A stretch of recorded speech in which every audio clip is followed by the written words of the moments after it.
ಪ್ರಕಾರ Japan GST collection ಆಗಿದ್ರೆ, ಇಷ್ಟೆಲ್ಲ GST ಕಲೆಕ್ಷನ್ ಆಗಿದ್ರೆ ಯಾಕೆ ವಾಣಿಜ್ಯ ಸಿಲಿಂಡರ್ ಈಗ 993 ರೂಪಾಯಿ ಇನ್ಕ್ರೀಸ್ ಮಾಡಿದ್ರಿ? ಸಬ್ಸಿಡಿ ಕೊಡ್ಲಿಲ್ಲ? ಯಾಕೆ ಸಬ್ಸಿಡಿ ಕೊಡ್ಲಿಲ್ಲ? ಯಾಕೆ ಇಲೆಕ್ಷನ್ ವರೆಗೆ ನೀವು ಕಾಪಾಡಿ ಮಾತಾಡ್ಲಿಲ್ಲ? ಈ ಜಗತ್ತಿನಲ್ಲಿ 135 ದೇಶದವರು ಜಾಸ್ತಿ ಮಾಡಿದ್ದಾರೆ. ನಾವು ಯಾವ್ದು ಡೊಮೆಸ್ಟಿಕ್ ಜನಕ್ಕೆ ಮತ್ತೆ ಯಾಕೆ ಹೇಳ್ತೀರಿ? You should give a lead. What India does today should be followed by others. Please stop.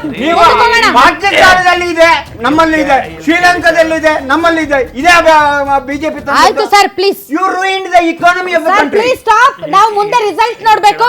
S, ಮುಂದಕ್ಕೆ ಹೋಗ್ತಾ ಇದೀವಿ. ಟಿವಿಕೆ 105 ಸ್ಥಾನಗಳಲ್ಲಿ ಮುನ್ನಡೆ, ಡಿಎಂಕೆ 50, ಎಐಡಿಎಂಕೆ ಚೇತರಿಸಿಕೊಳ್ತಾ ಇದೆ 73 ಸ್ಥಾನಗಳಲ್ಲಿ ಮುನ್ನಡೆ. ಈ ಕಡೆ ವೆಸ್ಟ್ ಬೆಂಗಾಲ್ ಅಲ್ಲಿ ಈಗಾಗಲೇ ಪ್ರಕಟಿತ ಫಲಿತಾಂಶಗಳೇ 50 ದಾಟಿವೆ ಅಂತ ಹೇಳ್ತಾ ಇದ್ದಾರೆ. ಇನ್ನು yet to confirm. TMC 115, BJP 162 ಸ್ಥಾನಗಳಲ್ಲಿ. ನೋಡಿ, ಕಾಂಗ್ರೆಸ್ ಮತ್ತು ಅದ್ಯಾವುದೋ ಮುಸ್ಲಿಂ ಪಾರ್ಟಿಗಳು ಏನ್ ಇಲ್ವೇ ಇಲ್ಲ ಅಲ್ಲಿ, ಇದರಲ್ಲಿ ಯಾವುದು ವೆಸ್ಟ್ ಬೆಂಗಾಲ್ ಅಲ್ಲಿ. ಇನ್ನು ಅಸ್ಸಾಂ ಪುದುಚೇರಿಯಲ್ಲಿ already BJP. Yes, Axis My India ನುಡಿದ ಭವಿಷ್ಯ ನಿಜವಾಯ್ತಾ? ಟಿವಿಕೆ ಆಕ್ಸಿಸ್ ಮೈ ಇಂಡಿಯಾ ಏನು ಪ್ರೆಡಿಕ್ಟ್ ಮಾಡಿತ್ತು ಆಫ್ಟರ್ ದಿ ಮತದಾನೋತ್ತರ ಸಮೀಕ್ಷೆಯಲ್ಲಿ, ಆ ಸಮೀಕ್ಷೆ ನಿಜವಾಗುತ್ತಿದೆ.